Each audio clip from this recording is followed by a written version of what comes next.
Welcome to Australian basketball history.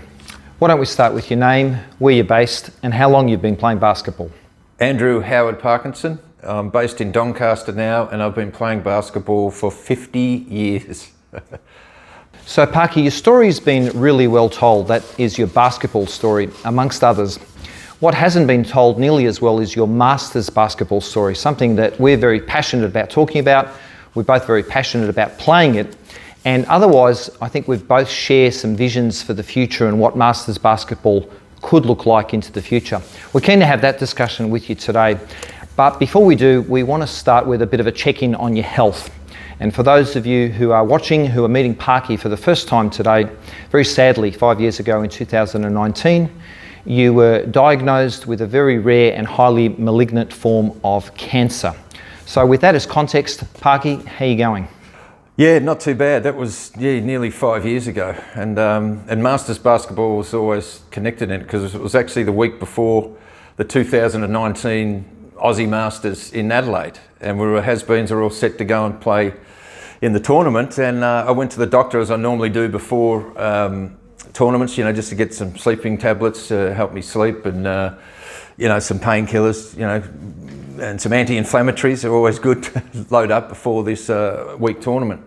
And I'd been actually urinating pure blood in the months before, and as a stupid man, as a lot of us do, we don't think there's anything wrong with that, but I happened to mention it to the doctor at that time, and I said, "Oh, listen," and I'd actually got up to go. He'd given me the prescriptions. I said, "Oh, by the way, I've had a bit of blood in my my urine, in my wee," and then he sort of looked at me and said, "Oh, hang on, let's do this test." And anyway, by the end of the week, they'd found a tumour the size of a golf ball in my bladder. And as you'd mentioned, it was small cell carcinoma cancer, which is a very rare and malignant, and it's spread. It's not a very good cancer. Not that there are any good cancers. So over the last 5 years, I've done every bit of cancer treatment you can possibly think of. I've done the chemo and radiation combined. Also did BCG treatment, where they inject tuberculosis into you the wrong way. I've also had surgeries. I've had organs removed. I've had my bladder and prostate removed. I laugh at it because a hell of a lot's happened, George, in the last 5 years. But and I've just finished an 18-month course of immunotherapy because the cancer kept coming back even after all these things we did. So I missed out on that Adelaide tournament, but I made the next one, and I'm currently off on a break from treatment for the last 5 or 6 months. So I've got a scan coming up in a couple of months, but I'm still playing Masters basketball and still playing once a week regularly on a Monday night at MSAC. So that's something that's really helped me mentally through that whole process. And also I've had some more Masters tournaments to go to, and we've got another one coming up in about 6 months. And we'll get a chance to talk about your weekly Masters basketball and also the tournaments that you've played and the ones that you're working towards. Just in terms of what you've lost and what kept you going. We know you lost your hair and your eyebrows at some stage. You mentioned your bladder. And otherwise, what you didn't lose was the fighting spirit. So for those that are suffering with cancer, either part of the basketball community or not, or for that matter, suffering with anything, how do you maintain the spirit under really challenging circumstances? Well, I have to give a shout out to the basketball community, George, to be honest. Everyone from Myths and Legends to, my previous, when I used to play at Knox Raiders when I was a junior, coming through. The Geelong Supercats in the NMBL, the Magic, that team's not around anymore, but the coaches and players are. So look, I drew a lot of strength, from my basketball mates and friends, and they'd come to my house during COVID, which might have been a little bit illegal when we had that silly 5K rule in or something, but a lot of the boys would come to my house and we'd do bike riding during that time. So when we weren't playing basketball, I still had my basketball mates around me. So basketball's been a huge part of my recovery, and I still played during chemo. When I thought I was not, my vanity kicked in when I lost my eyebrows. I didn't mind being bald, George, because like you, I'm a very decent looking bald man. It's a very popular hairstyle, this one. Yeah, it is. But you know, you've got a good head for it, and people were, I don't know if they were just being nice, but they said I had a good head for being bald. And so I didn't mind being bald, George, but losing the eyebrows was a little bit of a vanity thing. So I always laugh at that one. But they've grown back okay, and so's the hair. In fact, you like this one. I was actually going fairly grey before chemo, and then I lost my hair, and then when it grew back, it didn't have many grey. So I've lost a few organs and things, but the grey hair's kind of disappeared for a little while. So that's entirely natural. It's not Grecian 2000. No, it does. And actually, Darren Lucas, who I know you've interviewed before, he swears that, you know, oh, you're dyeing your hair, aren't you? Because he's gone full silver fox, as we saw in one of your interviews. But no, the other thing I'd say too, sometimes you've got to have a laugh, because if you don't laugh, you'll cry. Yeah. And I think there's a lot of, a saying that I live by is, you may see me struggle, but you'll never see me quit. And I think that's something that's, I've sort of built up. And I was actually chatting to my old coach, Brian Gorgon, who I admire and is a mentor of mine and a friend. You know, and I was sort of saying to him, it's just like he used to say with success. If you want success in basketball, you've got to work hard, but that doesn't guarantee it, but at least it gives you a shot.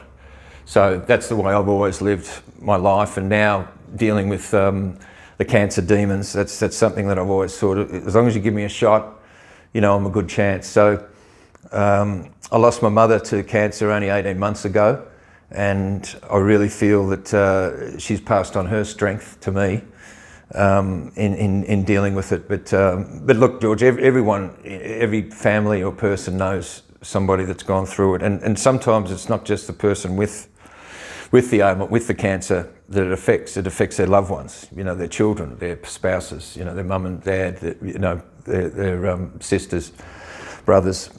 So yeah, there's a lot of people, I guess, have dealt with it. So it's not like, you know, I'm the first person to go through this. So I think having that sense that, you know, of fighting hard with it, and there was Stuart Scott, who was a famous Sports Centre broadcaster.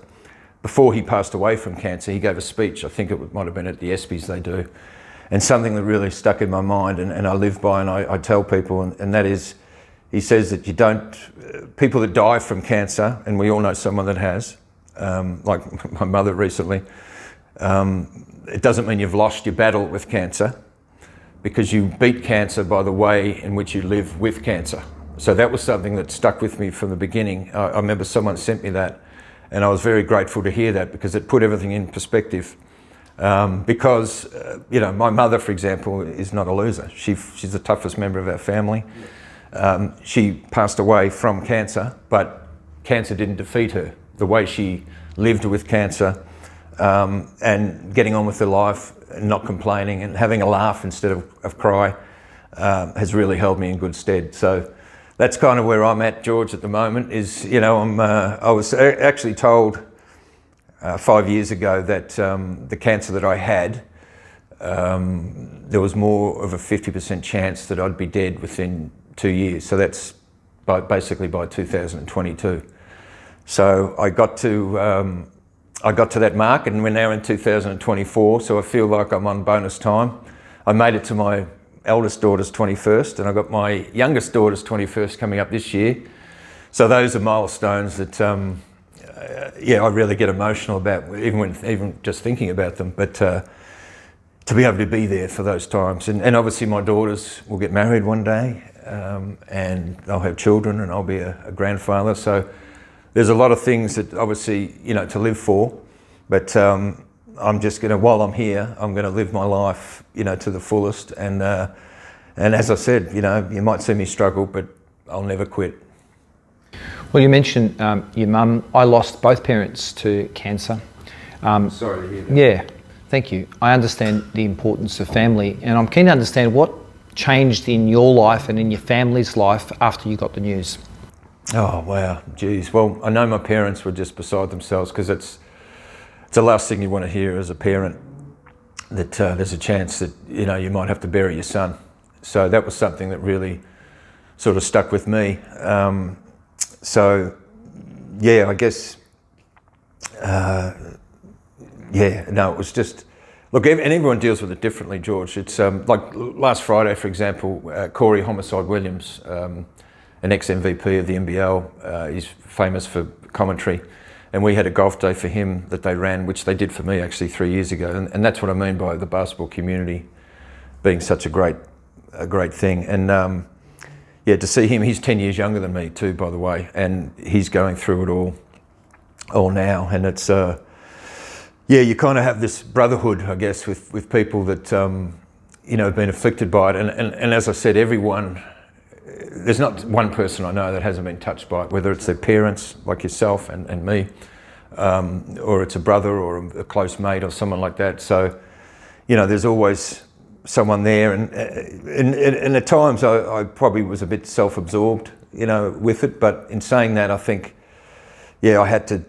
You want to feel like you're in control when really you're not, because a lot of it's luck and a lot of it's whether the treatments work or whether they don't, and they often try things that don't work and then they do something else and then they say, okay, now we're going to take out these organs that it keeps coming back to.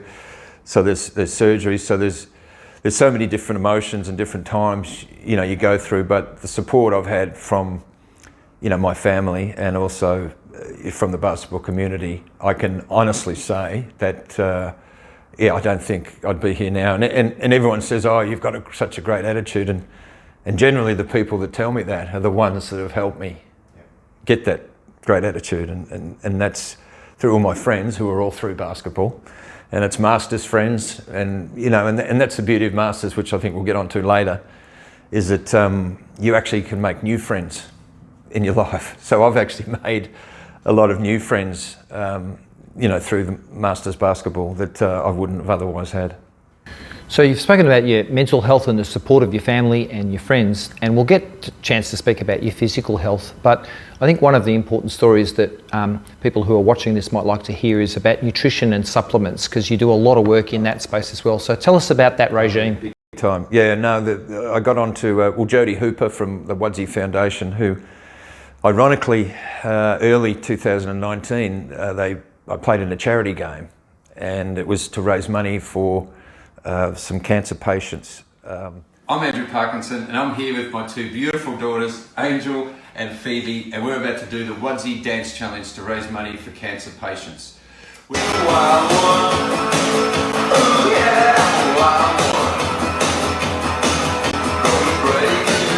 Now, we do a great job in the world, in this country, of raising money for cancer research. But there's a bit of a niche in there, George, where people that get it, they don't get the support, and there's normally a loss in income and there's an increase in medical costs. So I was all for this, and this was before my mother was diagnosed and before I was diagnosed. So I played in this charity match, and I met this lovely lady called Jody Hooper, and she lost her father through cancer, and his name was, they used to call him Wudsy. So she created a foundation called Wudsy, and through that, I fully supported that, and I brought in some of my more high-profile mates to help, you know, raise money, and we did a great job. Fast forward about 6 to 7 months, it was me that had the cancer diagnosis, and obviously then Wudsy came on board for me, and they were going to run a game, but COVID happened and there was a few other things going on. So they did some auctions for me. They ran a golf day, and you know, to help me sort of in that area financially, because as I said earlier, a lot of, you know, people want to support cancer research and find a cure. But in the meantime, there's thousands of people, or hundreds daily, that are diagnosed that have a loss of income and then have these increased medical costs. So I think that's an area that I'm really conscious of, is helping out those fellow cancer patients, as you know, as that did for me. And it's not just the funds that they raise, it's the fact that, you know, people give you kind words and give you encouragement, and that just builds, you know, and that builds, and they say, oh gee, you're positive, and then you think, geez, okay, well, I'll keep being positive, and you sort of getting that, you know, you're getting that mindset, and you know, as I said earlier, the Masters basketball was a huge thing around that time, and we were actually playing in the Cairns Masters, which I think we've played against you up there, George. But we played in 2019 at the Cairns Masters, and during my time as a basketballer, you fill out a lot of, forms like, who's your favourite player, your favourite drink, favourite movie, your basketball dream, things like that. And something I said about 30 or 40 years ago was that I wanted to score 100 points in a game. So I'm going to have a bit of a flex here, George. But I had this groin pain in early 2019. I didn't realise I had a golf ball sized tumour in my bladder. I thought I had some sort of groin niggly injury that you get when you're in your 50s. So I didn't think anything of it.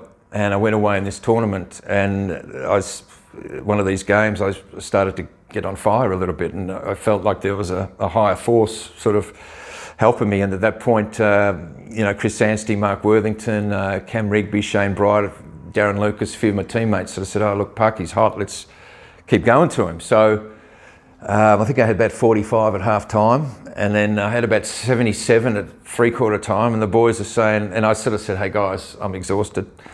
Thanks a lot. This is great. I've got 77 points. I don't think too many people were going to nudge that one. This is great." And then they were starting saying, "Oh, look, go after Kobe." Kobe shot 81 points. Of course, he did that in the NBA. He didn't do that in the Masters, but still. So that's like, let's go for Kobe. And then, of course, I hit a couple of threes, got to 83, and then they started saying, "Go for Wilt." Okay, as we all know. So anyway, I ended up with 107 points. And I really felt like there was a higher being. What I didn't realise is that pain I had in my groin was a tumour, and I found out a couple of months later that I've got bladder cancer, basically. So that was a time when the basketball gods, or the god, or a higher power, or someone was, I think, looking after me, knowing that I had a tough time ahead. So they gave me a bit of a break. And I had the game of my life where I could hardly miss. I had 31 threes in one game. And I wish we could talk longer. I could talk you through every point after everything, but I won't do that. I'd love that though. The guys are always joking, about I tell the story. But I didn't even start that game too. I put myself off the bench. I came in after about 5 minutes, and I was joking to the guys saying, "Hey, come on guys, what are you doing? You're mucking around." So I started hitting a few shots, and every basketballer will know what that feels like when you get in a zone, or the matrix, or whatever they want to call it. So I'd never felt in the zone as much as far as shooting that day. I had a bit of a dodgy groin, but I still managed to get through. And then I found out later what that was. And then I thought back and I thought, hey, someone was looking after me. Some higher being was involved in that, because to shoot the way I did, and it was running clock too. It's not like there were a lot of stops. So but I think a lot of the boys are regretting that now, because I do happen to mention it every now and then. So maybe they're regretting the choices they made to keep passing me the ball. It's important to remind us oldies, because we do get a bit forgetful.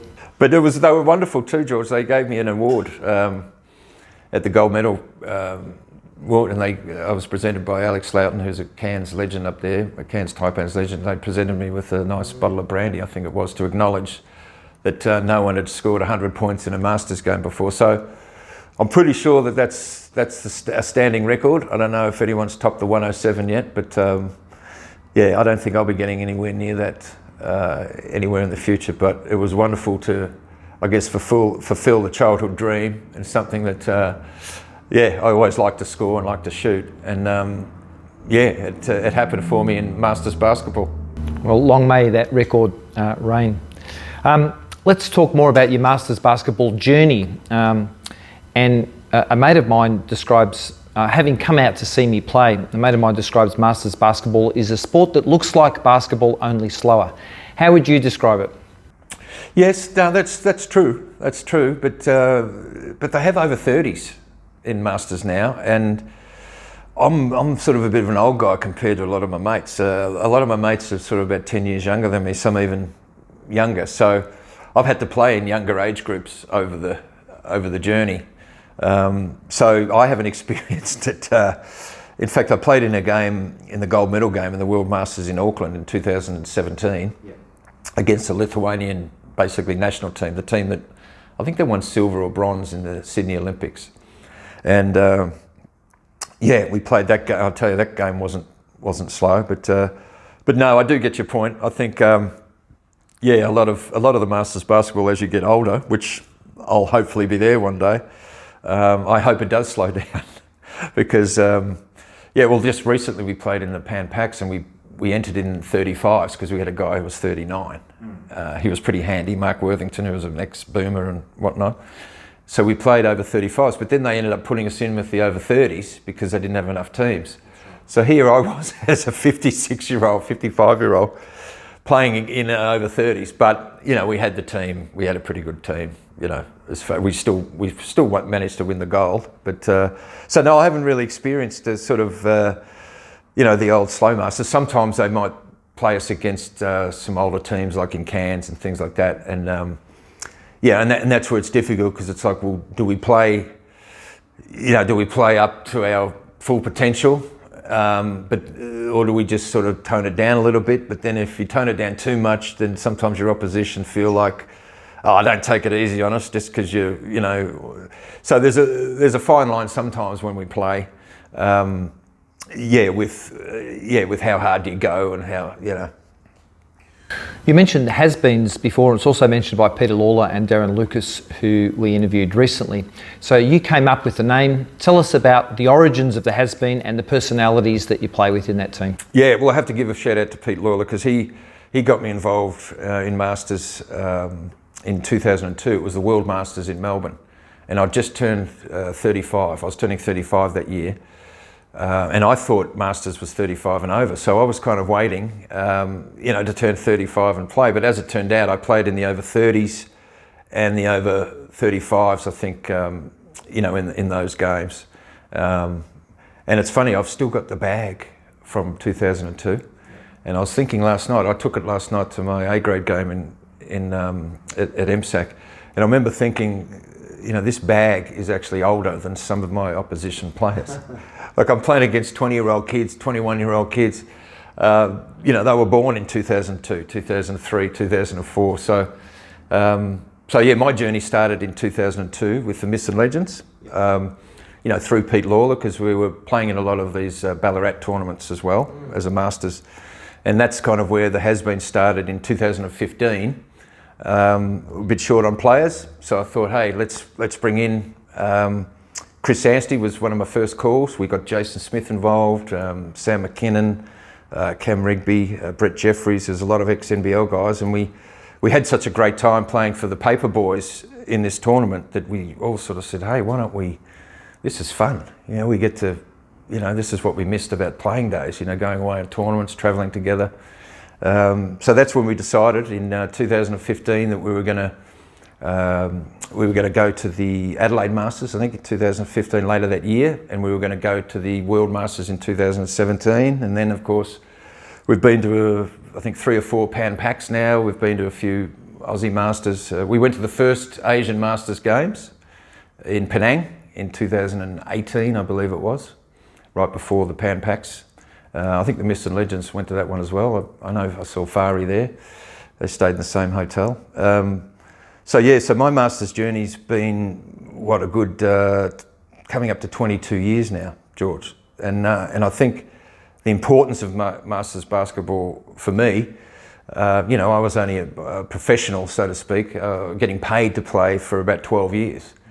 And as I've said, I've played Masters basketball now for 22 years and I hope to play for another 22, hopefully, God willing, that I'll be there. So yeah, Masters basketball is a huge part of my life, and starting this team up was, they were kind of like, Parky, what do we call ourselves? And there was a time when I retired in 1999 and I was playing, you know, for years, and I was coming up against a lot of guys, and I'd get a lot of, Parky, you has been, you bloody has been, or whatever. So that sort of stuck in my mind. So as soon as they said, what should we call the team? I said, has-beens. I said, I've been getting called a has-been. You know, at that point I'd been playing sort of 15, 16 years after I stopped playing professionally.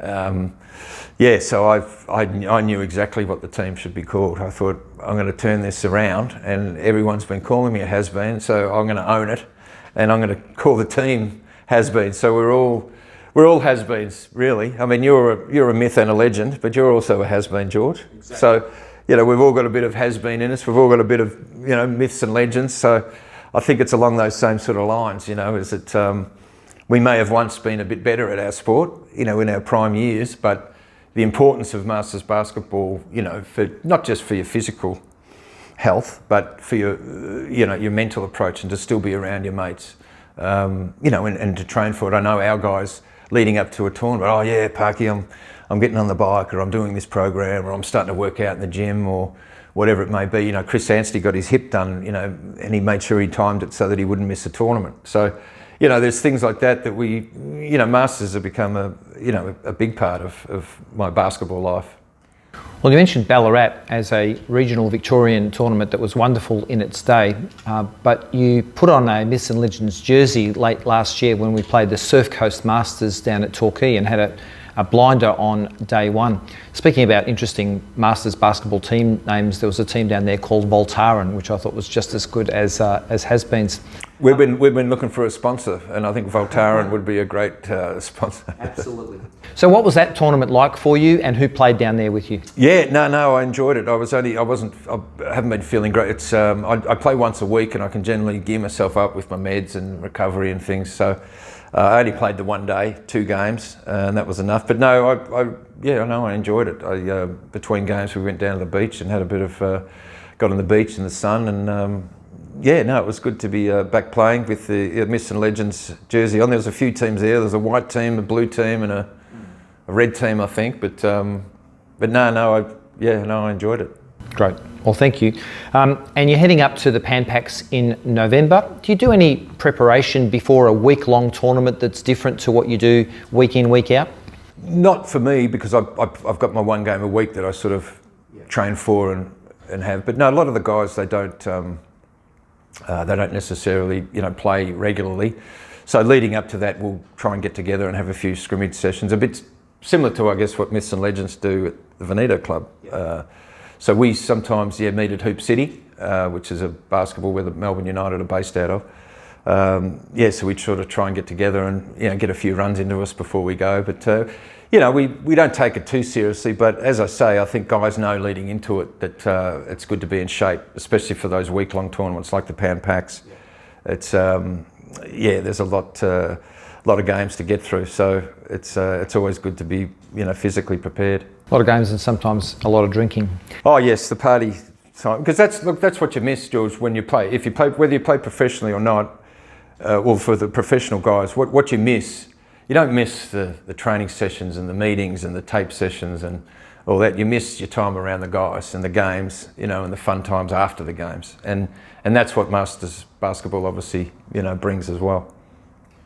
So keen to look forward and try and get your insider view around how we might accelerate Masters basketball in Australia and keep more men and women off operating tables and out of nursing homes and all of the other things that comes with older age playing and older age life.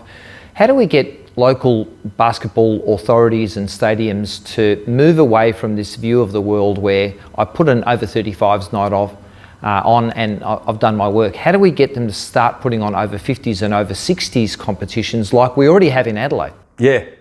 No, I don't know. It's a great question. And you see at the tournaments the amount of interest there is for Masters basketball. And as I said, you know, most people's basketball Masters career lasts longer than some of their marriages or their jobs or whether you're a professional or anything like that. So it's such a big part of your life that I've got no clue why it hasn't kicked off. And I think, well, I know speaking to you that there are some countries in the world that would surprise you how advanced they are. So I would say copy them and we've got to get to Basketball Australia or somehow and get to them and say, look, there's a huge market out there. And I think, we lose a lot of people that, you know, stop playing. But, you know, you can play till, I mean, you've got some amazing men and women that play for Myths and Legends that are 90 plus, 80 plus, 90 plus, which I think is just the greatest thing, because if I make it that long, I want to be playing half-court Masters basketball when I'm 85, or if I get there, God willing. So I think it's so I don't really have an answer to that question, George. It's but there's definitely the numbers there, and I think maybe we're going to get together and put a bit of pressure on someone, or to start something up, because you've informed me that there's some countries that have really advanced sort of masters age groups going on, and I think that'd work in our country.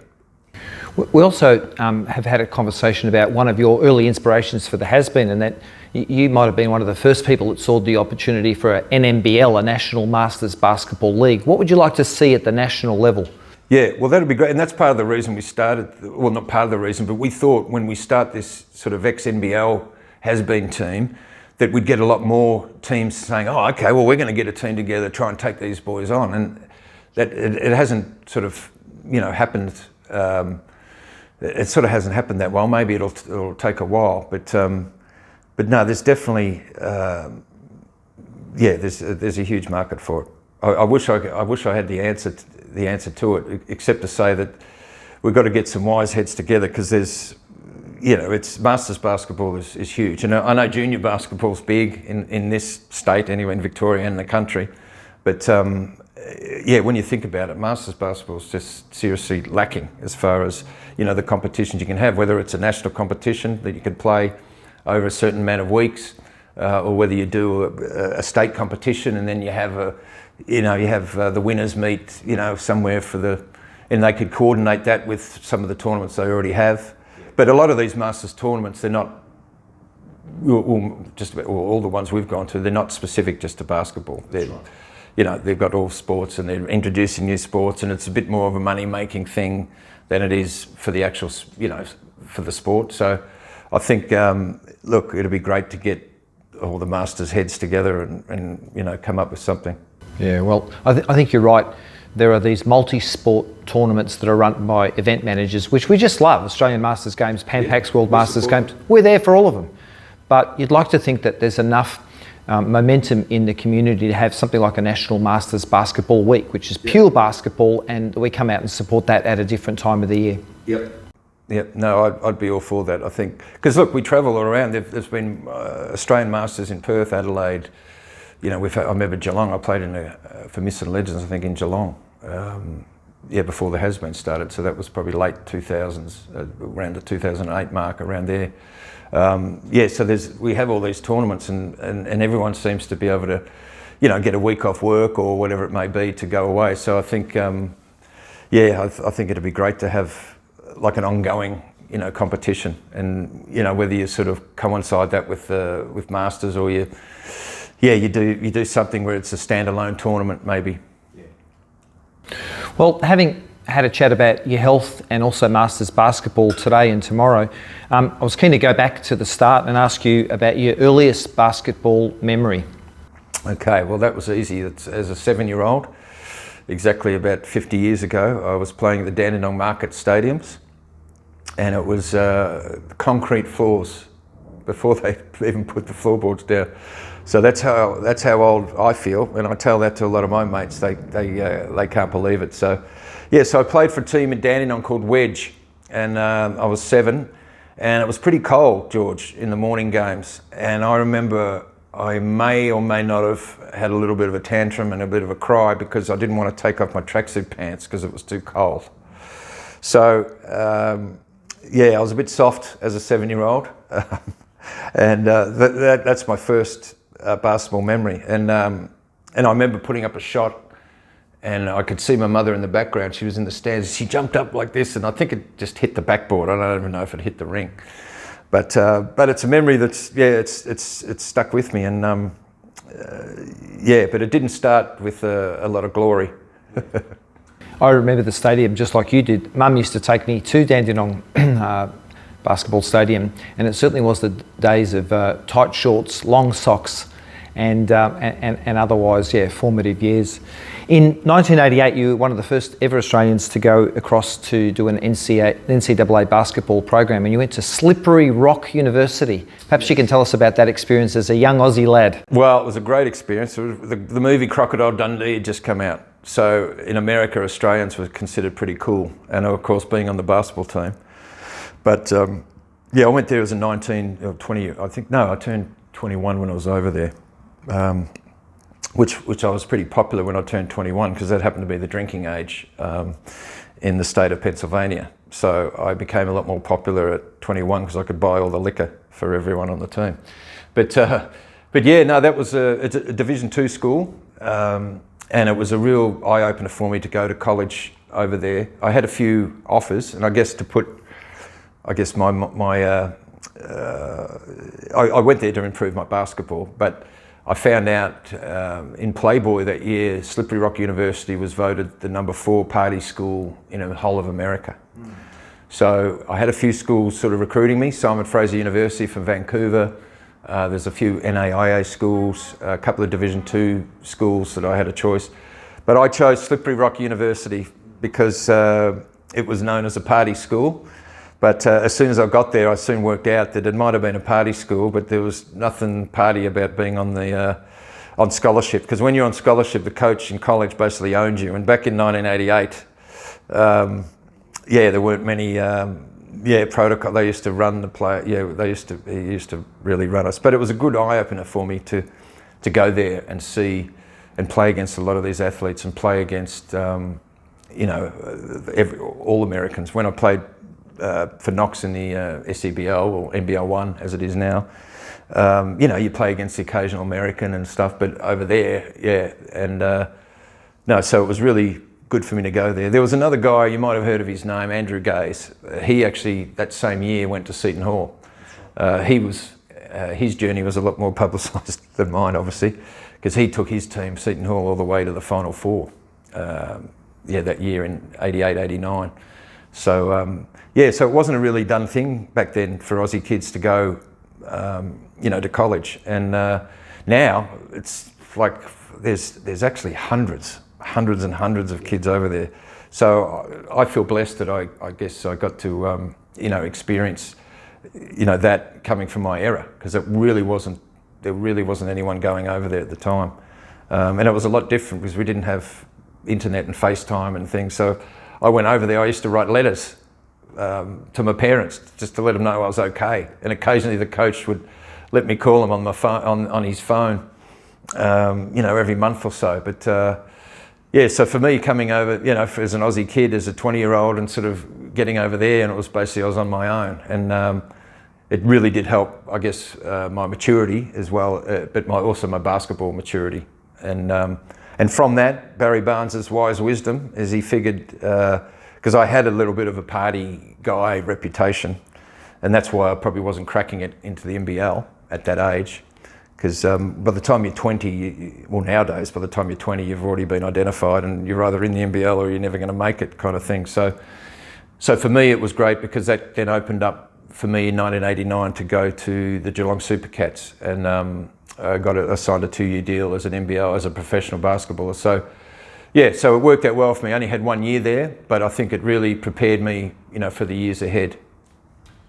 A couple of questions about your time at Geelong Supercats, your rookie season highlight, and also what was it like being coached by Barry Barnes? Yeah, well, it wasn't a great experience. My mother always taught me, don't, if you've got nothing good to say, don't say anything. But things didn't go well for me.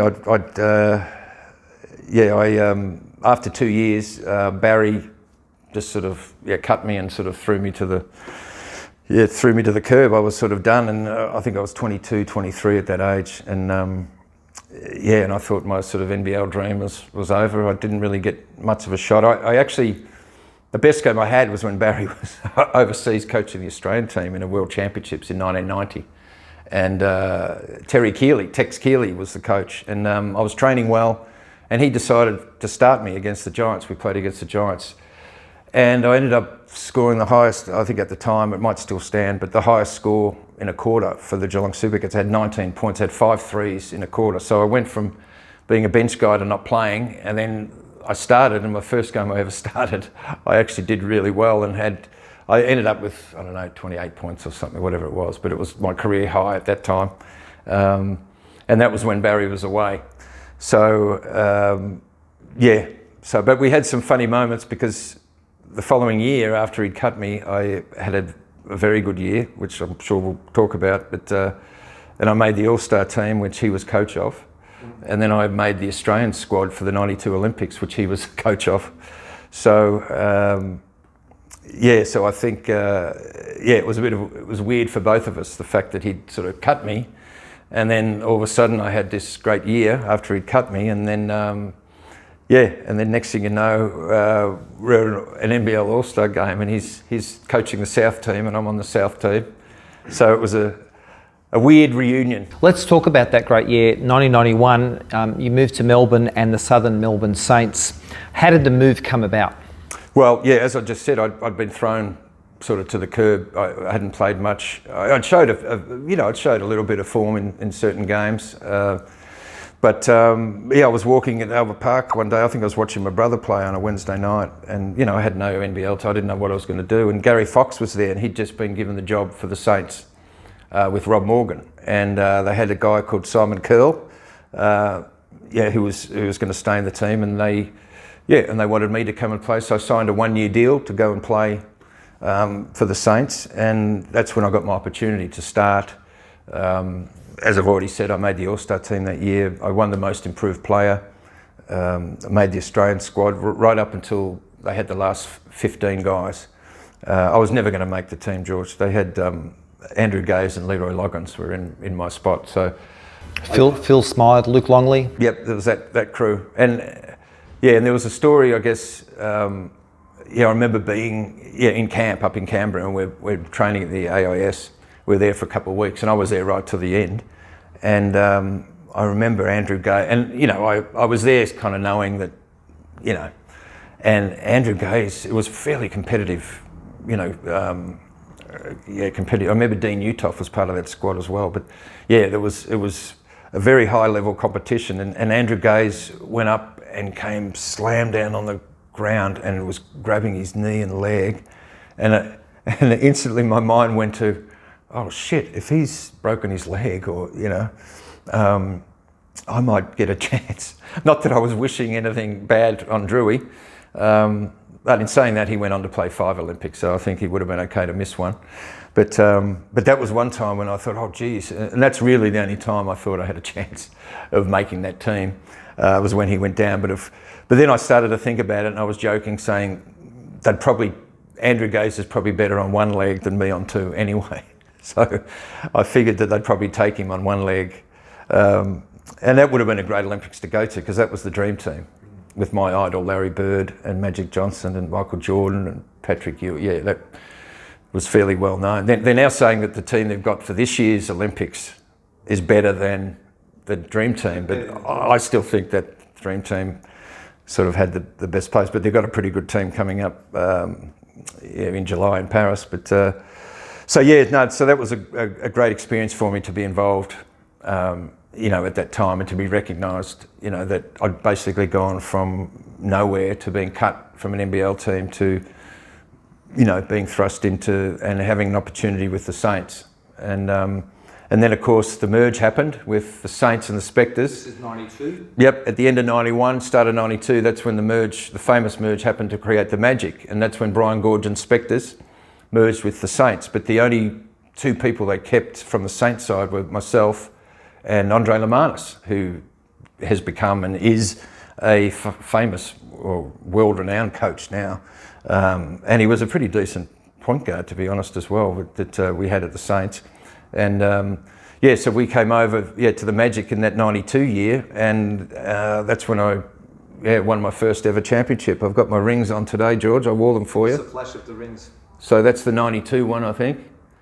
And that was 96, 4 years later. But yeah, the 92 ring really meant a lot to me, because as I said, less than 2 years earlier, I think I worked it out, it was like 20 months, I went from not having a team and being cut to being an all-star, making the Australian squad, and then making it onto Brian Goorjian's team in '92 and winning an NBL championship. You've spoken about the gruelling training sessions under Brian Goorjian. Perhaps we can visit that. Geez, we used to start running track early January and the season didn't start till April. And a lot of my other mates who were playing in other NBL teams were like, oh mate, we're not training until March or February. Or, you know, here we were New Year's Day running track and doing all these things. But that's why we were such a great team. We were very fit. We were a very deep team. Everyone knew their role. And it was just when I look back now, in a way, those years, playing for 8 or 9 years with Brian Goorjian and the gruelling pre-seasons we used to do and the weights and I guess all those habits really helped me deal with going through cancer treatments. Because, you know, sometimes, as people will tell you, it's not the cancer necessarily, it's the cancer treatments that mess you up. And so I had some gruelling times and I remember thinking, you know, and I remember saying to people too that if I can get through a Brian Goorjian pre-season for 8 years in a row, or 9 years it was, I think, yeah, 9, I can get through this bout of chemo, or I can get through this bout of immunotherapy, or I can get through this surgery, or I can get through. So you draw on a lot of those things, and I used to think they were the hardest things that I'd ever done until I became a cancer patient. And then I realised, hey, those things that I learnt and built up, you know, from those days sort of carried with me, and I was sort of drawing on a lot of that, you know, and also getting a lot of support from those same people that were with me in the trenches, you know, doing all that work.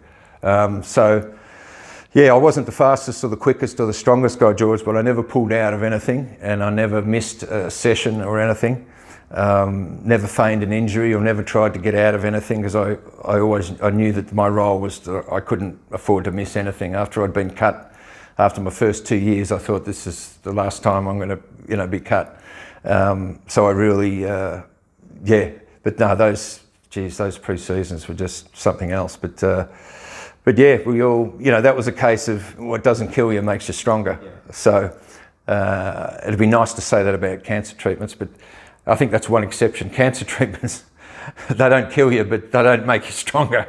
They make you a lot weaker. You know, I've got to get testosterone shots. I've got ongoing problems with neuropathy, dry mouth, headaches, all sorts of stuff that still carry with me. And a lot of these things I've got for my life now. So I guess building up that resistance and that mental toughness of going back to your basketball days, because a lot of that physical work, it's physical toughness, but it's mental toughness to get through it. So I drew on that a lot through my sort of cancer battles and my cancer treatments, and still to this day, you know, I often think, hey, I can do it. I got through that, I can get through this. So I think that's important. Do you think Brian Goorjian knows that he equipped you well for a future fight? Yes, he does. And to drop his name again, 25 years after we won our last championship in '96, we still keep in touch. I'm actually best friends with his younger brother, Greg Goorjian, who he set me up with about 30 or so years ago. This is how great Brian is, knowing his people, is that he said to me, look, you'd really get along with my brother. And I remember thinking, Kevin, yeah, I love Kevin, he's great, you know, because Kevin Goorjian was one of our assistants. I didn't even realise he had another brother who lived in Vegas. And Brian said to me, hey, you and Greg would get along, you should go and see him. So after one of our tours we did, I went and saw him, and we've been sort of best mates ever since. So I can thank Brian for, you know, delivering one of my best mates, but he also supported me through my whole life. And then of course, when I came up battling cancer, he continued that support. And one thing that I'll never forget, and I get emotional about it when I think about it, but in 2021, when they won the bronze medal, well, the day of that game, before the game, he actually texted me because he knew I'd just had surgery. I'd had a 10-hour surgery and I was in hospital for months. And he sent me an encouraging text just to say, hey, I'm thinking of you, buddy. You know, and of course, all I could do was watch them on the watch the Olympics. So I really drew a lot of strength from that, you know, thinking how great is that Brian Goorjian on the biggest day of his coaching career, and believe me, he's had some pretty good I guess, highlights in his career, over his coaching career. But for him, the biggest day, and for him to not only think of me on that day, but also to think of going to the effort of texting me and telling him that, hey, we're going to fight like you are, and we're going to give it our best shot. As history tells us, they went and beat Slovenia, they beat Luka Doncic, and they got the bronze medal that we'd all been waiting for. So that bronze medal that Australia got brings back fond memories for me, and just shows, I guess, the support of the man and the character of the man, who not only is a great basketball coach, but he's also a fantastic human being.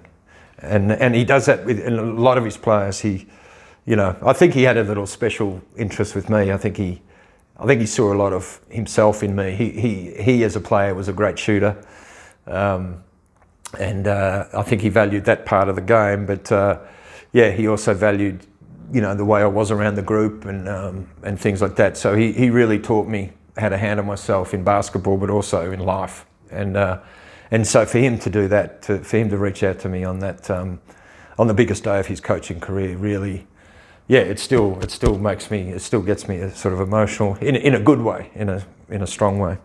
Well, it's great that we can celebrate the character of the man that is Brian Goorjian, but there were some other characters that were part of the magic at Magic, and I'm wondering if you can tell us about the players that you played with and the kinds of relationships that have endured as a consequence of that time. Oh yeah, no, well I always made an effort to welcome in the young guys, no matter who they were, and a lot of these guys, the Chris Anstey's, Sam McKinnon's, Jason Smith, Frank Drimmick, Tony Ronaldson, all those guys are all younger than me, but they're still my mates. We still chat, weekly, daily, even sometimes, with these guys. And to have those friendships, from basketball from the 90s, and then we're now, 30 odd years later, I think, it's just a wonderful thing. It's just it's a gift that you don't realise when you're playing and you're in that sort of grind of being a professional, that all these guys that you go to war with, so to speak, and travel with and get to know their families, it stays with you for the rest of your life. So I played with some unbelievable talent and got to see them before they were a name. Before Sam McKinnon was Sam McKinnon, he was a skinny 17-year-old kid that came into our program and then turned into a man who was future MVP. Same with Chris Anstey, he became future MVP, future Olympians. Jason Smith, Tony Ronaldson, Chris Anstey, Sam, all those guys, became Australian players. And so to sort of be a part of their development, so to speak, and see them, come from nowhere to the pinnacle of the sport, and Chris Anstey made it all the way to the NBA. And to be honest, I really felt there was a couple of Sam McKinnon and Jason Smith back.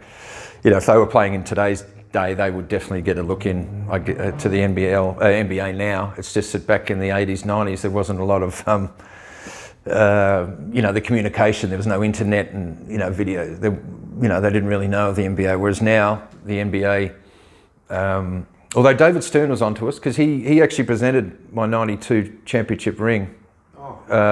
He came out in 92. So David Stern was looking at Australia as early as 92, and he actually came out during that time. So it was an honour to get from the late great David Stern, who had an eye on Australia way back 32 years ago. So to see Australia now as a big part, they play games against the NBA guys pre-season.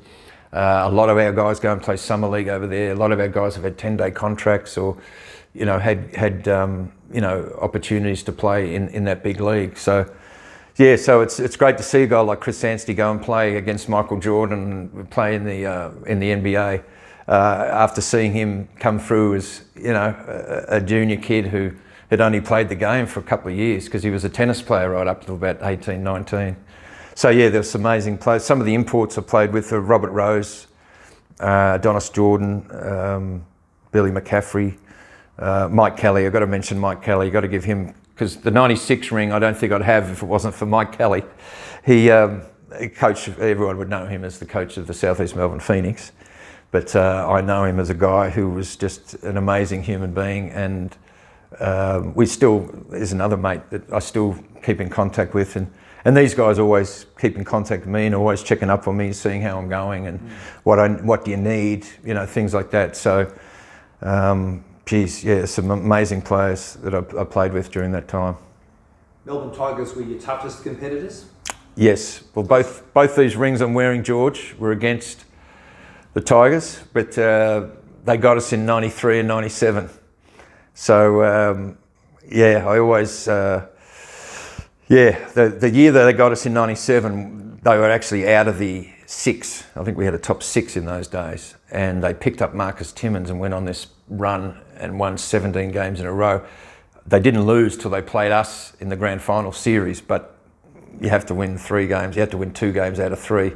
And they got us in that, in the 97. So would be nice to be wearing 3 rings at the moment, George, but because of those pesky Melbourne Tigers, and I'll tell you what, there was, well, I had a particular run-in with Ray Gordon, who he and I were sort of, I guess, the poster child for the rivalry, you know, that we had. Who, by the way, we're now close mates, and we're actually friends now, which is amazing to think.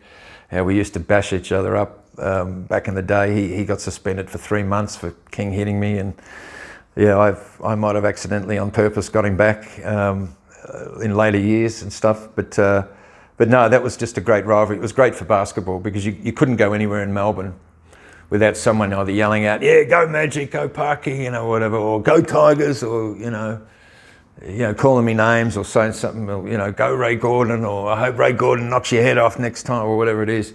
It was a real buzz around. It was bordering on the, you know, Carlton-Collingwood sort of rivalry, you know, in the AFL. And that's what we had in the 90s, you know, and we'd play up to it a lot. I know with articles, you know, Andrew Gaze and Copeland had a radio show on Triple M, and Bradkey at times in the papers would come out and call us soft or something just to get a rise out of it. And, you know, and we used to pack out that Rod Laver tennis centre in the 90s, you know, every game we played the Tigers or Giants for that matter, with D-Mac and his boys. But no, the Tigers were the main rivalry during that time, and that was Andrew Gaze and Copeland and Bradkey's sort of heyday. And, you know, and the Magic was sort of coming through with all their young guys sort of developing. So we were 2 very different clubs. You know, they had Lindsay Gaze, the older Australian guy, used to sit down the whole time. We had the so-called cocky American Brian Goorjian that used to stalk the sidelines, and you know, we'd wear black at times, and you know, we'd sort of, and you know, the Tigers were known as the family club, and we were the sort of bad guys, I guess. That's the way they'd sort of frame it all. But it was a wonderful time. It was a really wonderful time. Well, let's not talk any more about 1993 and 1997. No, I'll skip over those years. Let's talk about 92 and 96, starting with 1992 NBL Championship. Can you perhaps take us down the road towards the finals and then the final itself? Yeah, well, this team was thrown together, as I said, with the merge of the Spectres and Saints. And Brian Goorjian hadn't won a championship before and hadn't had any success. And he was introduced at the opening, I remember it distinctly, in early 92, January 92, it might have been February 92.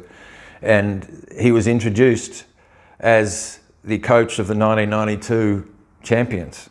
And we hadn't even played a game yet. And so the pressure was kind of on us because we were meant to have this super team that, you know, the Spectres and Saints had merged. And so we were kind of expected to win it. And sometimes as a coach, I know as a coach, from a coaching point of view, that's sometimes the toughest team to coach, when you get a team where you've got great players, but you've got to get them knowing their roles. And that was something that I noticed in Brian Goorjian's coaching that I hadn't had previously. Not to bag my previous coaches, but just to speak highly of my coach that I had most of the time was Brian, is that he distinctly told you what your role was, and he distinctly told you the standards that you had to keep. And it was not negotiable.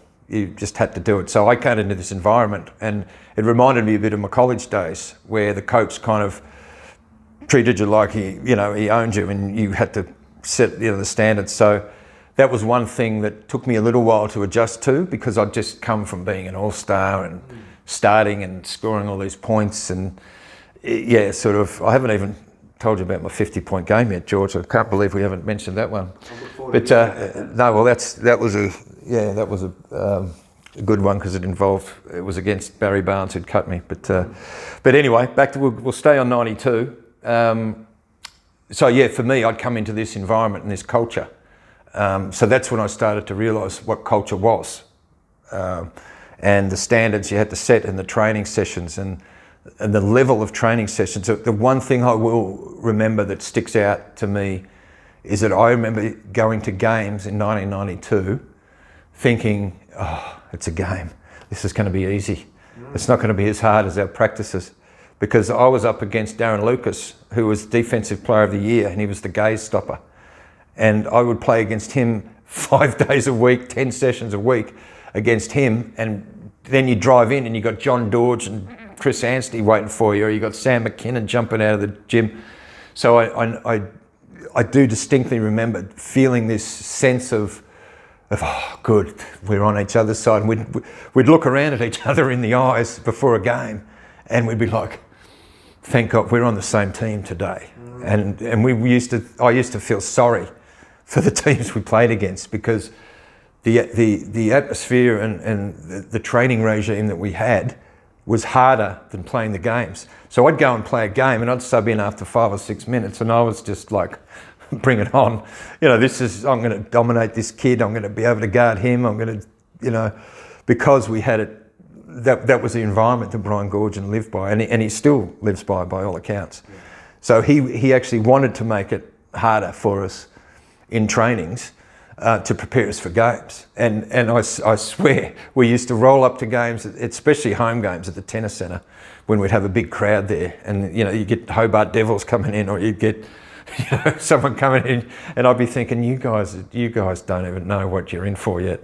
And we used to just, you know, smash some teams at times. And I just had this great feeling of going to games because it was like, this is our reward for beating each other up during the week. And Brian used to play on that too. He used to say, okay, now you two are on the same team.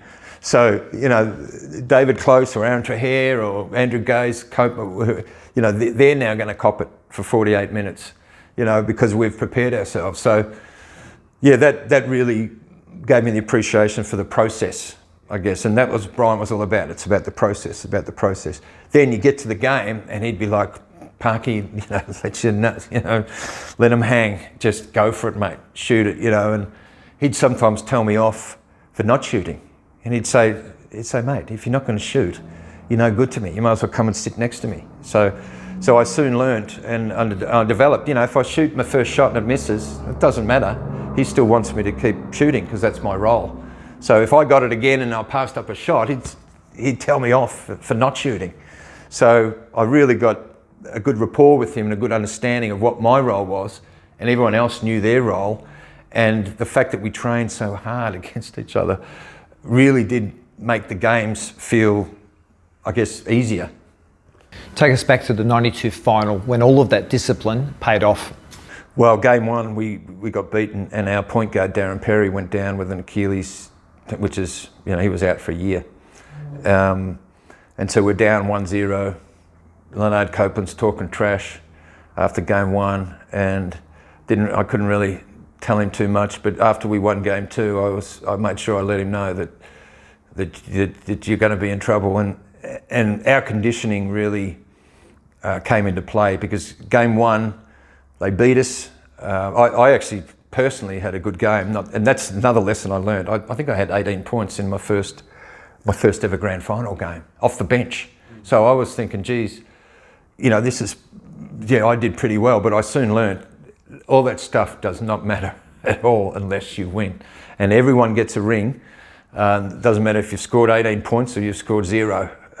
It was all about getting the ring and playing your role. So yeah, that game one, people had written us off. But what they didn't realise was that if we won game two on the Friday, it was less than 48 hours until we played game three on the Sunday. And the thing that we had over Gaze, Copeland and all those guys was our conditioning. And so the fact, as soon as we won game two, there was a little bit of, an air of confidence, not arrogance, but confidence going into that game 3, which we then won and won the championship, and David Stern gave us our rings. Parkinson. Foul. It's on Copeland. Well, Parkinson gets a chance to get 1-on-1 from the foul line.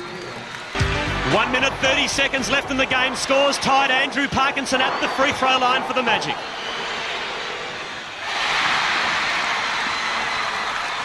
His first score for the game. A very handy one to get. Steve Carfino on the sideline. Well, the Melbourne Tigers, Lindsay Gay said if there's any time for us to execute a play, it's right now. Magic by 2, 88-86.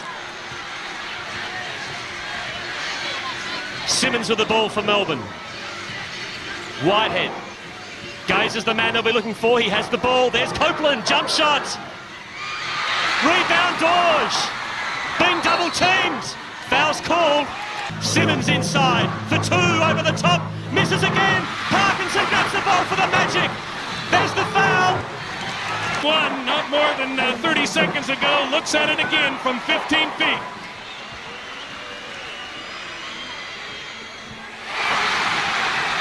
Magic by 6. Scott Nennis will come in for Andrew Parkinson if he makes his basket to play some defense.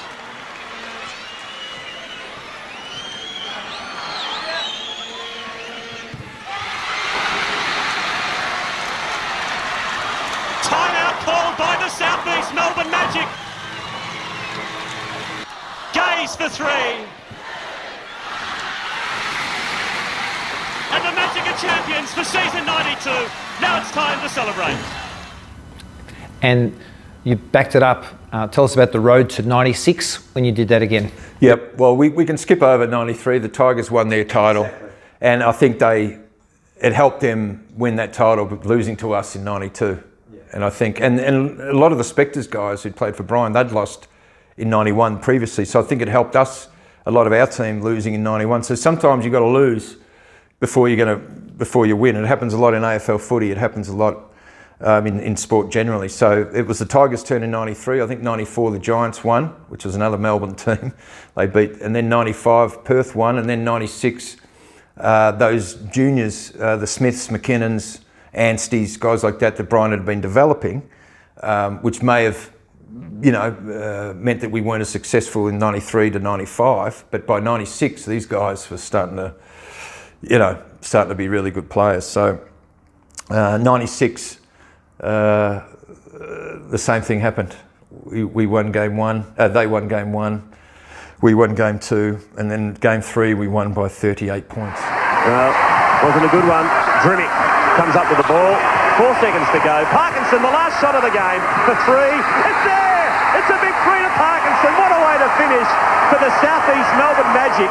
Yeah, we had the conditioning behind us now, and we were even probably fitter and more conditioned than we were back in 92 when we won. So, yeah, the 96 was very special because the Tigers were at their peak of their powers as well.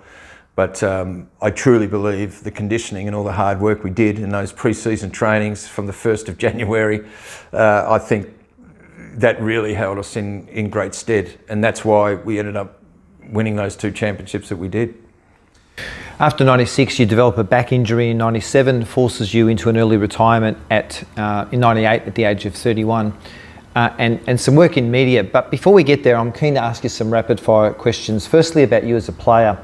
I know how we talk about you in your game, but how would you describe your skills? Oh, look, I was shooting was my strength, and and defence wasn't, and my teammates used to call me Andrew because I had no D. So that was always a funny thing that I sort of, instead of fighting, I sort of played along with it. And look, defence wasn't my specialty.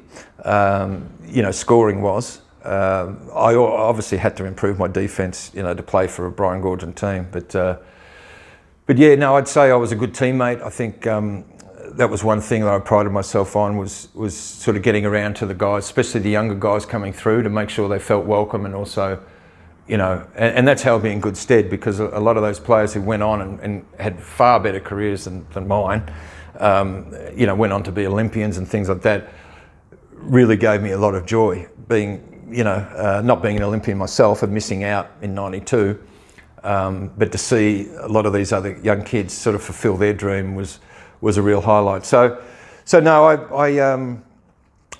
guess, and the reasons I was such a good shooter, and as opposed to not being good at defence, is because in my day, in the '70s, basketball wasn't a cool sport. It's cool now.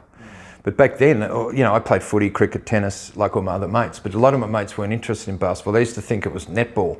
They'd be like, don't girls play that? Isn't that netball? And that was happening in the '70s when I was growing up as a kid. So basketball wasn't really, I mean, the NBL didn't come around till '79 when I was 12. So there wasn't really that, so I used to go and shoot by myself for hours and hours on end, but I'd never play one-on-one. I'd never practice defence. So all I would do is shoot. So I guess you're a product of your environment in a way, and not to give an excuse of why I wasn't good at defence. I also wasn't the quickest guy going around, but I had height, and I could post up smaller guards, and I could get mismatches. You know, if I had a smaller guy on me, I could post him up. If I had a taller guy on him, I could maybe drive around him or at least shot fake or get around him some way. So. That was one thing Brian developed in my game, was a good shot fake, because people had to honour my shot, and I wasn't the quickest guy going around. I could get a step on them by getting them off balance by just simply a shot fake. So I would tirelessly work on my game. You know, shooting, it's great to be a good shooter, but you've got to be able to get your shot off, and that's one thing that Brian sort of taught me was, you know, the one bounce pull-ups or the step backs and, you know, all that sort of stuff that we just worked on tirelessly. So I think I became a bit of an offensive weapon that he could use, you know, off the bench. And because we didn't have a lot of guys that were sort of known for their shooting. Like Darren Lucas was known for his defence. In the early years, Sam McKinnon was an athlete and great at defence, but wasn't known as a shooter yet. So Brian would often throw me into the games purely to get the team out of the zone. Because as soon as I'd sub in, Alan Black from Illawarra would say, no, back to man, back to man. So I was a tool. I understood that I was a tool that Brian would use if he wanted to change something in the game, you know. And I soon worked out that it's not just being able to shoot and score points, but if I stood in the corner, which we see now in the NBA for years now, if I stood in the corner, it meant that the guy on the split line couldn't go on the split line to help out on Dorge and Ronaldson and Anstey and all these guys in the post. They had to honour me. So I soon learnt that my value sometimes was just to stand in a corner or stand in the side, because that would draw the players, and as they call it now, they call it spacing the floor. Yeah. They talk about shooters, oh, he's a good floor spacer. So I guess I was sort of, that's to describe me, I guess I was a floor spacer in today's terms. I was never called that back in the day. It was just that I was a good shooter and I had to be honoured. So they, you know, if Brian wanted to get the inside game going, he'd sub me in. Whereas people would think, oh, he's subbing in him so he can shoot threes. Well, yes, if I was open, but generally I wouldn't be open because they scout you and they make sure that, you know, but that would help the team by dragging a man completely off the split line, and they'd have to guard me, was helping the team. So I soon learnt that the value of him to be able to throw me in there to get the team out of a zone. The only team that wouldn't go out of their zone for me was the Giants of '94, because Brett Brown used to play 48 minutes of zone with D-Mac at the top, and then he'd have, you know, Maley, Mark Leader, and a bunch of other guys sort of behind him. But so I guess, just to describe me as a player, I guess I was a floor spacer in the NBL as a professional. Yeah, that was my job. Well, we call that spacing the floor now. In the old days, I think we used to talk about getting open, and Reggie Miller was just amazing at being able to do that. It was the off-the-ball game that was just as important as the on-the-ball game. Yep. You referenced 1979 and the NBA. What was happening in Australia at the time is that we started getting this Channel 7 telecast at 11:30 or 11 on a Thursday night. NBA, yeah. And I'm pretty sure out of that you and I have a shared goat, and that is Larry Bird. Oh, yes. Tell us why Larry Bird is the greatest of all time for you. Well, because he's a slow, unathletic white guy. That probably sums me up. Slow, unathletic white guy who could shoot a bit. But look, Larry did far more than that. He was a great passer, rebounder, and he was a bit taller than me. He was 6'9", I was 6'6", so, but, you know, I did model my shot sort of on him as well, you know, that sort of high release and elbow to eyebrow sort of shot, and my dad, Howard, who was a great basketballer, and he played for Myths and Legends in the 90s as well. Yeah, I was just very thankful he taught me how to shoot, you know, so I had a decent form, you know, growing up, so. And that means Celtics was your favourite team, right? Yes, yep, Robert Parrish and Kevin McHale, and that's a DJ, Dennis Johnson.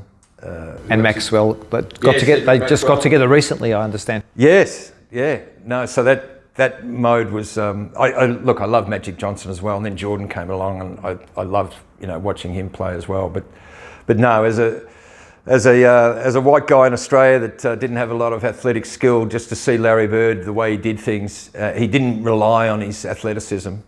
He did use his height, you know, where he could and things, but no, he was a fantastic player, and I still, I guess, follow him today. And he said something great the other day about LeBron, because LeBron gets a lot of hate, and Larry has a great relationship with Michael Jordan and thinks he's great. But he also thinks LeBron's great, and he made a comment the other day of, why can't we just enjoy him while we've got him? You know, because there's a lot of LeBron haters out there, and look, I'm a Jordan guy too, but I'm a LeBron guy as well. I mean, he's just been amazing, and and Kareem back in those days when the Lakers and Celtics were sort of battling for those titles, early '80s to late '80s was a great time to follow the NBA. We'd get whatever we could, George, back in those days. No ESPN back then. And some rapid fire questions to finish off. Best player you've ever played with, but in two categories: best import player and also best domestic player. Well, I played with Shane Heal, who had a great international career, played a bit in the NBA, Chris Anstey as well. Look, Sam McKinnon to me was just amazing, some of the things he could do athletically as well. So yeah, look, who I played with as far as Australians goes, I think it'd be out of those sort of guys.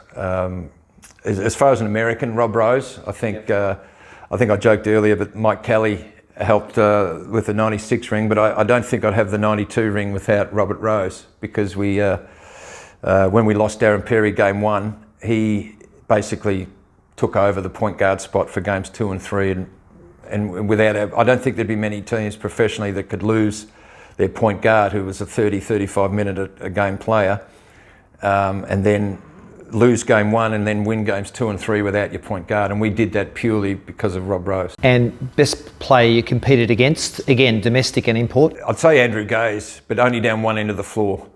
I was horrified if I had to guard him, but if he was guarding me, I was pretty happy about it. So yeah, to me, Andrew Gaze was one of the toughest guys to play against, not that it wasn't my job to stop him, but you know, occasionally you'd switch onto him, or you'd have to guard him for a couple of minutes or whatever it may be. And I just remember, you know, because they looked for him so much, and he was so good at dragging you out and back cutting, or coming off a screen and shooting in your face, or you know, they'd come for an on ball and you're waiting for the on ball, and while you're trying to fight the on ball, he'll just pull up and shoot a 3. So I think we've got to give Andrew Gaze his props as far as playing against, and we played against a lot of good I played against Paul Pierce in college when he was at Kansas, and he was pretty handy there, and he went on to have a pretty good NBA career for a while. But so I'd say Paul Pierce would have been one of the best NBA guys sort of I played against. After your career, you went and did some work in media. Perhaps you can tell us about that work, and also bring us forward to what are you doing today when you're not playing basketball? Yeah, well, I really did enjoy doing media and doing commentary. I'm sort of trying to get back into it now, but it's difficult. Now I've sort of had I had a nut business, vending machine business going on that I was running. I actually had a machine in the Veneta Club in the Pokies area. But with COVID and with my diagnosis, that sort of all went. So I'm sort of in between doing things at the moment, George. I'm sort of focusing on my health at the moment, and trying to pick up a bit of work here and there. I do a bit of arbitrage trading, which is on the computer and stuff. I'm just sort of trying to establish myself again, I guess. You know, when you, as I said, I only stopped treatment sort of 6 months ago. So I'm hoping that the next scan I get is clear, so I can start sort of doing some more things, you know, in your life, because when you're on treatments, it's a pretty tough road, dealing with all the side effects and different things. So yeah, it's just a bit of a day-by-day thing. It's a bit of a cliche day-by-day thing, but you just got to sort of cherish every day that you have. And like I said, hopefully I'll, you know, get to see my daughters, maybe get married, and maybe get to see a grandkid or two. And yeah, that's sort of my focuses at the moment. We certainly wish that for you. Not only have you had a profile in media, but you've done a lot in fundraising. Tell us about the fundraising ambassador work that you do, and can you direct us to what we can do? How do we get behind the cause and help fight this horrific disease? Yeah, no, well, there's two things. I think I mentioned the Wudsy charity earlier, which is great because they look after cancer patients sort of directly, you know, and which I think, as I said, there's a real niche in there. But no, we just, there was just a day last Friday for Corey Homicide Williams, who's suffering in the basketball community, ran a golf day similar, the same place that they did with me 3 years ago. And for me to be there for that, you know, and be able to thank the people again and let them know, I guess, the impact it had on my life. And it wasn't just the funds that were raised to help me, you know, with my business going under and basically having medical expenses. So, so I've been blessed with, I guess, the fundraising part of it, but it's not just, you know, the funds come and go, but the thoughts and the people that give you a lift mentally and sort of, you know, the spirit, I think is huge. It's, and it's something that the basketball community do really well. And I've got to mention Nigel Purchase there, because he's the guy that sort of brought everyone together. And you know, there's you know, people, I'm talking legends that get involved, like Michelle Timms and Andrew Gaze and you know, people like that were there for this day. They were there for my day. And since then, you know, the Melbourne United, Nick Trulson, the CEO there, sort of looked after me, and the NBL with David Stevenson, Jeremy Lowleager, they've sort of, they're always there. What do you need? What do you want? Do you need this? You know, they'll give me tickets to games, or do you want to bring your family? Do you want to do that? You know, so the love that I get from the basketball community, I don't know how I would have gone without that. I'm pretty sure you want to tell us about your 50-point game, Andrew. Oh, yeah. No, I should have said that when you asked me about Barry, because Barry had sacked me, and then within 9 months we're playing against the Supercats, and I was one of the main scorers on our team, and I had 30 points at half time, and I may have gestured to him, you know, that he might have made the wrong decision by letting me go. So I was a bit younger and sillier at the time, and but as I said earlier, that game, to have 50 points against a team that sacked you 9 months earlier, I think you get a lot of pride out of that. But what happened that night was, and I don't think Brian will mind me telling the story, but he and Bruce Palmer were both coaching the NBL at the time, and at the time, Brian knew, because it was the last game of the 91 season, I think Brian had caught wind that he was going to merge with his Saints team. So he said to Bruce, his mate, let's sit in the bar there, the centre court, I think it was called, the bar at the Glass House. He said, let's sit in the bar here, and there's this kid, Parkinson. He's like, I'm looking at this kid. I think I'm going to take him. So, you know, they were good mates. They didn't mind a drink here and there. So they said, oh, well, let's do a shot for every field goal that this kid makes, right? I was 21 from 35 and had 50 points. And Brian tells the story better than me, but basically he and Bruce had to be carried out in a body bag, he reckons, because having to do 20, they didn't think they'd have to do 21 shots. And I don't think I had 21 field goal makes ever again in my career, in my NBL career. But that one day when Brian said, we'll do a shot for every time this kid Parky makes a shot. So he was, so that was interesting, funny hearing that story. And obviously for me, it was satisfying to play against my old team and my old coach that had sacked me. To to drop 50 points on him. But that night also helped me, get into Brian Gorgin's good books, because he saw something that he could work with, and he thought, let's bring that kid in. And then 12 months later, we won the 92 championship together. So, so that 50-point game's great to brag about, but it was also a funny little story that with Bruce and Brian, but that also probably secured me to be a part of one of the greatest teams, I think. Well, it was the best team in the 90s as far as grand final appearances. And sorry, that's my pill alarm. See, being a cancer patient, George, you've always got to keep on your meds and make sure you're.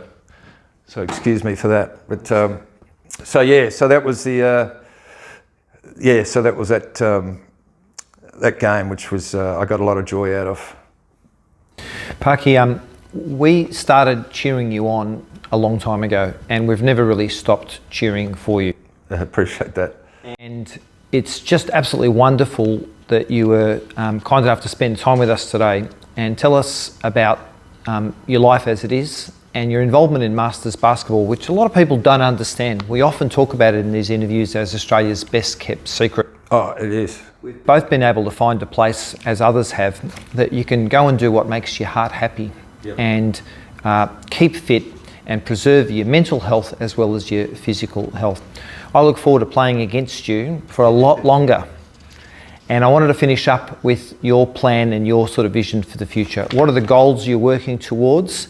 And what does it look like a little bit further down the road for you when you think optimistically and positively about squeezing as much out of the lemon as you can? Yeah, no, well, that's sort of my attitude. I've got a goal that I haven't really told anyone this, but I want to still be able to play A-grade basketball at the age of 60.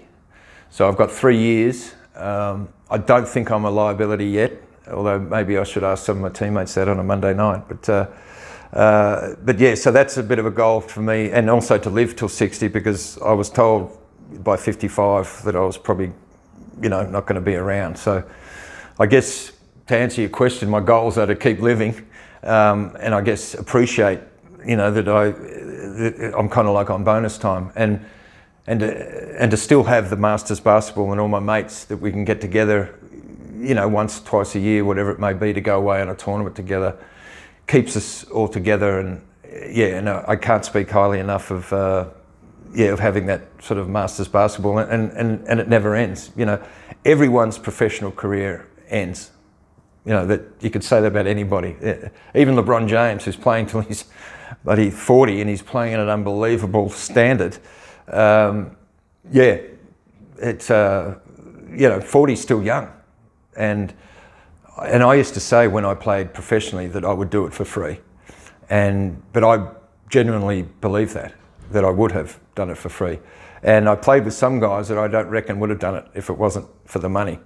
But I never grew up wanting to be a basketballer for money. I grew up because I wanted to play basketball and I love the game. So to be in my 50th year of playing the game and being on all these journeys, and it's great to have a good professional career and all that stuff, but to continue those good times and the good feelings. And there's nothing like seeing the ball go through the net for your mental health. And a lot of people, I've been trying to get into meditation because, it helps with your mind and your mindset and things. And I've worked out, I'm still trying to get this meditation thing going, but one form of meditation that I know that I do regularly is playing basketball. Because whenever you're on a basketball court, all your worries about your life, your sickness, your family, relationships, whatever it may be, sort of goes out the window, and you're just playing the game like you did when you were a 7-year-old or an 8, 9, 10, whatever it was. So I think that's a goal for me. And when I was told with my cancer treatments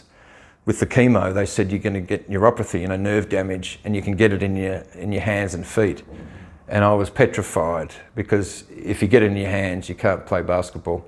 I've got it in my feet, and I can sort of work around that. I was never known as an athletic player anyway, so I can sort of, I've always played as a slow, non-athletic guy anyway. So that's sort of my goals, George. I want to play Masters basketball till I drop, and I want to play A-grade basketball till I'm at the age of 60, and then that's sort of a good goal. And I also want to be around for my daughters.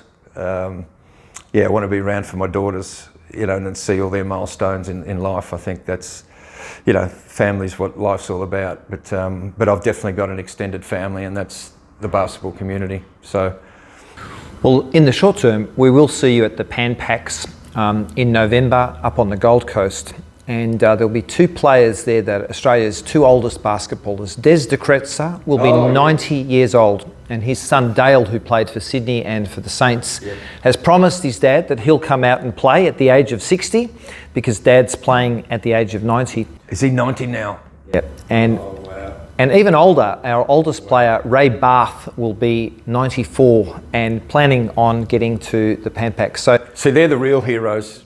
They're the real champions. Like, to be able to play for that long and put yourself out there, I think is, yeah. So that's what I'm shooting for. Yeah, that would be unbelievable. And Dale should be playing non-stop. He's only 60 or so. I played with him and against him in Masters, and yeah. And as I said before, Masters is great. And I talk about basketball friends, but you can make new friends.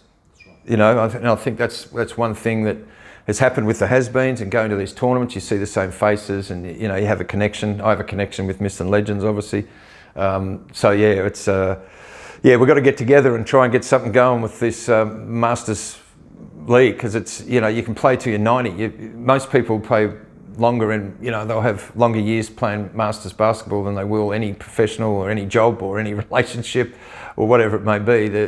You know, it's a huge part of our lives. So keep up the good work, mate, and yeah, we want to reach those goals of you know, getting a great sort of national comp going. will do. And you're officially invited on behalf of, I guess, the movement towards a more formal Masters basketball structure. Our club president, Greg Pearson, will extend an invitation to you, and also all of the key people in all of the major Masters basketball clubs around, whether it's the Adelaide Masters or the Has-Beens or the Megabucks or the Wildcats or the Pirates or any of those guys, the Steelers, and even the Westies out here in Melbourne. Yep, the Westies. It's We're going to convene a meeting up at the Pan Pacs and have a chat about the future of Masters basketball yeah, well, in count Australia. me in, George. I'll be all in for that. Awesome. Thank you so much for your time today. You're an absolute legend, Parky, and we really appreciate you spending time with us.